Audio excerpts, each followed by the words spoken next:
Hello, your friendly neighborhood host, JT Wheatley here again, back for another episode of History Comics Podcast. Once again with another episode of the classics, as we're still in our season break. But with this episode, considering it's on the 4th of July, the birth date of America, we'll be doing, of course, a nicely patriotic story with Captain America, Operation Rebirth, which collected issues number 445 to 448 by Mark Waid and Garney.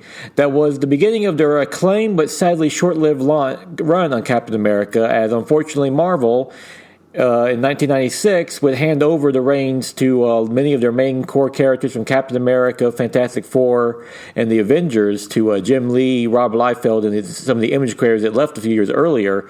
And in an aborted attempt to try to get the sales back up, let's face it, the 90s were not a good decade for Marvel. You can go back to listen to my History of Marvel Comics episodes, and you can definitely detail that. But some gems did survive during that, and a great example was this story. In Captain America, Operation Rebirth, it takes place after he seemingly died in the previous issue number 444, but he suddenly, of course, comes back, as the story tells, with the help of a blood transfusion from Red Skull, and also a revived Sharon Carter, who has been disappeared for a long time, and this issue represented her return to the comics medium. Great adventurous run by Mark Waid. It really gets to the core of the Captain America character. He's just a true soldier. He's a patriot, but he's willing to do what needs to be done to accomplish the mission. Great. Also, Sharon Carter is great too, as a return as a more jaded hero, as she relates to how she survived her apparent death. Which, if you go back and look at it, it's one of the worst deaths ever depicted. I mean, literally, Captain America was showed a video of her dying. I mean, yeah, if anyone could have come back in comic books, that would have been Sharon Carter. But she makes a great pairing with him, and they also immediately start getting their romantic vibe going again.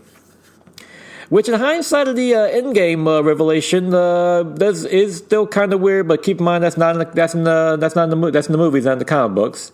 And of course, having Captain America work along Red Skull, that's a fun pairing too. And this makes for a great adventure. All back to another classic trope with the Captain America. They're all after one powerful object, which if you're a Captain America fan, you know exactly what that is too. But this is a great run to one of the best runs of Captain America, period. I mean, Mark Waid's writing is crisp and sincere. Ron Garney is a true storyteller, does some great action scenes, and does a perfect depiction of both Captain America and Red Skull, who both are physically powerful and menacing. Great read from beginning to end, and if you're looking for a good patriotic story on the 4th of July, this is the one to get. And honestly, while it's a bit not just talk about it much, this is a true classic, and ever since the word. And now, being July 4th, 2019, time for the favorite comic book of the week. This one, a bit of a surprise. The Walking Dead number 193 by Robert Kirkman and Charlie Adlard, which finds them abruptly ending the series. Kirkman did a smart thing, having Adlard actually distribute some covers to the distributors for future issues, making so that no one knew this would be the final issue until it finally came out. And as he explains in his closing remarks and addendum, he points out that he seriously thought about ending the series at maybe 200, giving a nice even number, and had even a different ending in mind. But once he got here, he realized this is it. This is all the stories he had to tell, and it's admirable that he chose to end it when he did. He didn't. Well, granted, 193 issues is a fantastic run for any comic, and it's for the most part ups and downs. This has been one of the best comic books in recent memory. This issue in particular is a great wrapping up of all the main characters, and let's be frank, the remaining characters of the story, depicting the world that, since the zombie apocalypse, has now been called the trials to the population at large, and how it's now been reformed and made, showing where characters have gone, how their attitudes have changed, and so forth.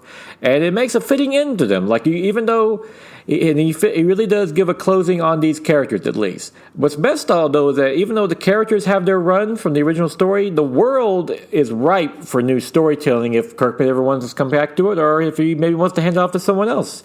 Because the world he creates in this is very interesting, and one that could be interesting to explore later on down the road. Or if not, like I said, 193 issues on a comic, that's a fantastic run and more than enough stories to read for the rest of your life. Meanwhile, Charlie Adlard does a perfect, gritty and crisp art that his art pairing with Kirkman was just as good, and is also an equal contributor why this is one of the great comic books, and especially horror comics in recent memory. Perfect ending to a great series, and one of the great runs in comic books, and definitely worth picking up.